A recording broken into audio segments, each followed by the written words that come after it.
मंगलोर, कर्नाटक, साल 2005। एक युवा लड़की अचानक लापता हो जाती है। घर वाले परेशान, पुलिस बेखबर।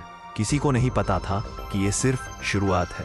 लापता आम बात है शायद, या कुछ और था? कुछ भी आम नहीं था।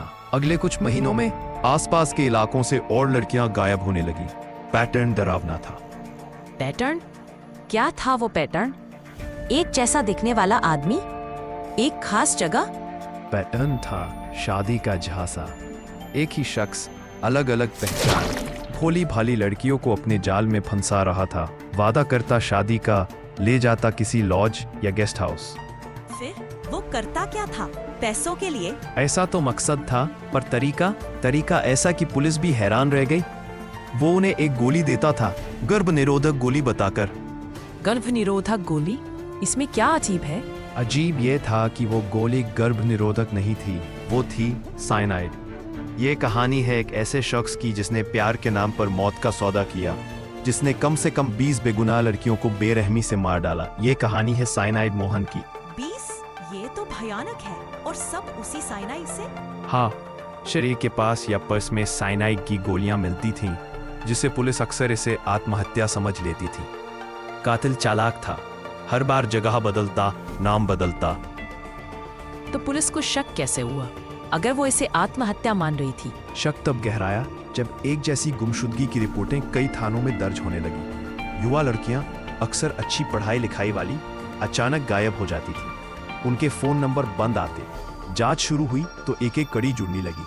पुलिस ने देखा कि इन सभी लड़कियों के लापता होने से ठीक पहले उनके जीवन में एक नया आदमी आया था, कोई जो उनसे शादी का वादा कर रहा था। एक ही आदमी?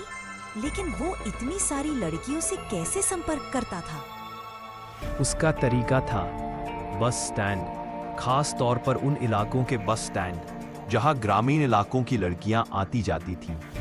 वो उनसे बात करता, उनका फोन नंबर लेता और फिर शुरू होता उसका घातक खेल। तो पुलिस ने उन फोन नंबर्स को ट्रैक करना शुरू किया होगा। बिल्कुल, यही बड़ा सुराग था। पुलिस ने गुमशुदा लड़कियों के आखिरी एक्टिव फोन नंबर्स को ट्रैक करना शुरू किया। कई नंबर्स जांच के दायरे में आए, लेकिन एक नंबर ऐसा था जो बार बार अलग अलग लड़कियों से जुड़ रहा था। इस नंबर का इस्तेमाल करने वाला शख्स बेहद होशियार था। वो हर बार लड़की से मिलने के बाद उसका फोन और गहने लूट लेता और फिर वो फोन बंद कर देता या फेंक देता। लेकिन एक गलती उसने की। क्या गलती? उसने कुछ चुराए हुए फोन बेचे और पुलिस ने उन फोनों को बरामद कर लिया। उन फोनों की कॉल डिटेल से पता चला कि वे अलग अलग इलाकों की गुमशुदा लड़कियों के नंबर से जुड़े थे। यानी एक ही आदमी उन सभी गुमशुदगी के पीछे था। हाँ, पुलिस को अब एक चेहरे की तलाश थी, उस शख्स की तलाश जो इन नंबर्स का इस्तेमाल कर रहा था। उन्होंने तकनीकी सर्वेलांस और पारंपरिक पुलिसिंग का तालमेल बिठाया। कुछ समय बाद पुलिस को उस शख्स की लोकेशन ट्रैक करने में सफलता मिली। वो कर्नाटक के ही एक इलाके में छुपा हुआ था। पुलिस ने जाल बिछाया। वो पकड़ा गया फिर? हाँ, सितंबर 2009 में पुलिस ने एक शख्स को गिरफ्तार किया। उसका नाम था मोहन कुमार। वो पहले एक स्कूल टीचर था, लेकिन बाद में उसने ये जघन्य अपराध करने शुरू कर दिए। एक टीचर? ये तो अविश्वसनीय है। उसका मकसद सिर्फ लूट था। शुरुआत में पुलिस को भी लगा कि मकसद सिर्फ लूट है, लेकिन जब मोहन से कड़ाई से पूछताछ की गई तो जो खुलासा हुआ उसने पुलिस अधिकारियों को भी दहला दिया। मोहन ने एक एक करके अपनी 20 वारदातों का खुलासा किया। उसने बताया कि कैसे वो लड़कियों को विश्वास में लेता, कैसे शादी का झांसा देता और कैसे शारीरिक संबंध बनाने के बाद उन्हें साइनाइड की गोली देता था। वो ऐसा क्यों करता था? सिर्फ गहनों और पैसों के लिए? उसका मुख्य मकसद गहने और पैसे लूटना ही था। उसने बताया कि वो नहीं चाहता था कि उसके शिकार उसे बाद में पहचाने या ढूंढे। मौत उसके लिए सबूत मिटाने का तरीका था। ये तो ठंडे दिमाग से की गई हत्याएं हैं। उसमें कोई पछतावा नहीं था। पुलिस के सामने और कोर्ट में भी उसका रवैया बेहद शांत और निर्विकार था, जैसे उसने कुछ गलत किया ही ना हो। उसकी मनोदशा समझना मुश्किल था। वो इंसानियत के हर दायरे से परे था।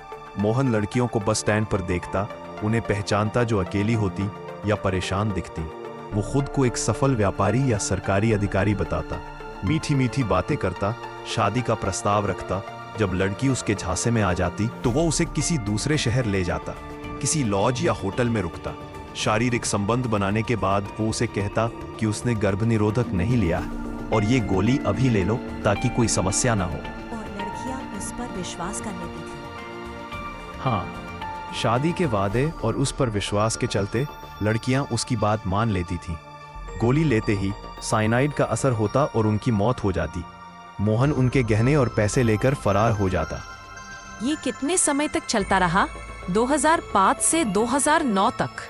हाँ, लगभग 4 साल। इस दौरान उसने कम से कम 20 लड़कियों की जान ले ली। उसके शिकार कर्नाटक, केरल और तमिलनाडु तक फैले हुए थे। पुलिस ने मोहन के बताए हुए ठिकानों से कुछ लाशें बरामद की, कुछ कंकाल मिले। उसकी निशानदेही पर लूटे गए कुछ गहने और सामान भी बरामद हुए।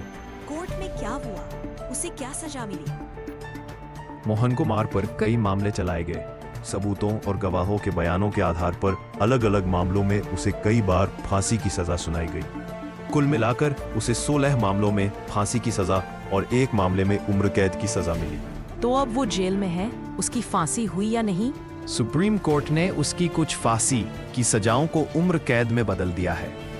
फिलहाल वो मंगलौर की जेल में उम्र कैद की सजा काट रहा है। साइनाइड मोहन का केस एक भयावह कहानी है कि कैसे एक इंसान प्यार और विश्वास का मुखौटा पहनकर इतना जघन्य अपराधी बन सकता है। ये उन 20 परिवारों की कहानी है जिन्होंने अपनी बेटियों को खो दिया, सिर्फ एक लालची और क्रूर शख्स की वजह से। इस केस ने हमें सिखाया कि अनजान लोगों पर आंख बंद करके भरोसा करना कितना खतरनाक हो सकता है, खासकर ऑनलाइन या फोन पर हुई मुलाकातों में। एक छोटे से शहर के बस स्टैंड से शुरू हुआ ये सिलसिला 20 मौतों पर जाकर रुका। उस हैवान की कहानी जिसने साइनाइड को मौत का हथियार बनाया। अगर आपको ये सच्ची आपराधिक घटनाएं और उनकी तहकीकात पसंद आई है तो लाइक करें और सब्सक्राइब करें, क्योंकि अगली कहानी में हम एक ऐसे सीरियल किलर के दिमाग में उतरेंगे जिसकी सच्चाई आपकी सोच से भी परे है।